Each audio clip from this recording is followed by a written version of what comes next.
დღეს ივანიშვილის რეჟიმმა საზოგადოებას გვამცნო თუ როგორ ანაწილებს ფაკულტეტებს სხვა სახელმწიფო უნივერსიტეტებზე აი ეს ბოდვითი მავნებლური იდეა რაც ადრეც გვამცეს რომ ერთ უმაღლეს ერთი მიმართულების ერთი ფაკულტეტი დარჩებოდა აი ამის კონტურები გამოიკვეთა და როგორც მოსალოდნელი იყო თავარი სამიზნე ამ ყველაფრის არის ილიას სახელმწიფო უნივერსიტეტი პრაქტიკულად შეუძლებელს ხდიან ამ უნივერსიტეტის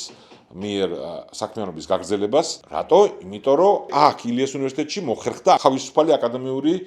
ტრადიციის ჩამოყალიბება ხო მიუხედავად რომ სახელმწიფო უნივერსიტეტი იყო ის მოხდა რაც ბევრგან სხვაგან არ მოხდა რა და TSU-ში არ მოხდა თავის დროზე TSU იყო საწყისი საქართველოს დამოუკიდებლობის და დამოუკიდებელი აკადემიური ტრადიციის ივან ჯავახიშვილის მიერ დაფუძნებული მაგრამ საბჭოთა ტირანიის მიერ რაც მოხდა ანუ ის მემკვიდრეობა იქ ვერ ამოისვა და აქ ილიას უნივერსიტეტში ბოლო წლებში მოხდა სწორედ ის რაც უნდა მოხდეს რომ ხელისუფლებების ნებისმიერის მთავრობებისგან დამოუკიდებელი აკადემიური თავისუფალი ატმოსფერო იყოს არა რომელიმე პოლიტიკური გუნდთან აფილირებული რასაც ეხება სრული სისულელია არამედ აი დამოუკიდებელი თავისუფალი და ამ შრომის დამენერგის შეიქმნა ეს ინსტიტუცია და ეხა საკუთარი პოლიტიკური ამოცანებისთვის, იმიტომ რომ ნებისმიერ ასეთ თავისუფალი სივრცე მიაჩნიათ საფრთხედ და პირდაპირ უკავშირებენ აი პროტესტს და თავისუფლად მოაზროვნე ახალგაზრდების არსებობას, მაგ თვალსაზრისით ნაწილობრივ სწორად ესმით თავისი მავნებლური ტვინიდან და ამიტომ ამ სივრცის მოსპობა უნდათ და პოლიტიკური კონტროლის დამყარება და კი მათ ქონების ინტერესიც არის რომ ეს დაითრიონ, სლენგი რო იხმარო, რომ იტყვიან რომ აღარ გჭირდება თუ ამის ნიშნებიც არის და რაც თავარია ეს მინდა უთხრა იმათაც ვინ შეიძლება აი ეს არგუმენტები თქვა პოლიტიკური არ გაიზიაროს ზოგადად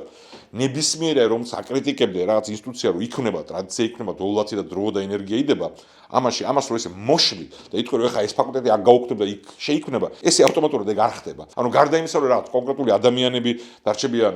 უმუშევრები ამას გარდა საზოგადოება მომავალი სტუდენტები დაზარალდებიან იმიტომ რომ ამ კერის ახალი კერის ჩანაცვლება ესე ავტომატურად არ მოხდება და კონკურენცია დაზიანდება ხო პირველი ზიანი ეს არის გასაგებია რომ TSU-ს ჩამოაცილეს კონკურენტები შეიძლება ვიღაცას ეხა დღევანდელ TSU-ში სადაც ბევრი პოლიტიკური კონტროლის ქვეშ არის ხელმძღვანელობაში რეჟიმის გაუხარდეს ეს მაგრამ ზოგადად ამ ინსტიტუციისთვისაც მომავლისთვის არის ცუდი და რაც თავარია ეს არის ცუდი სტუდენტებისთვის ჩვენი მომავალი თაობისთვის იმიტომ რომ ყველგან სადაც იზრდება პოლიტიკური კონტროლი ნებისმიერ ხელისუფლების და მით უმეტეს ასეთი რეჟიმის როგორც ივანიშვილის რეჟიმია და სადაც კლებულოს კონკურენცია აზიანებს მათ შანსებს განათლების მიღების ანუ ეს არის მაგალითი ივანიშვილის და მისი არარაობების მხრიდან საკუთარი ძალაუფლებისთვის საკუთარი რესურსებისთვის ქონების დასათრევად ჩვენი მომავლის ღალატის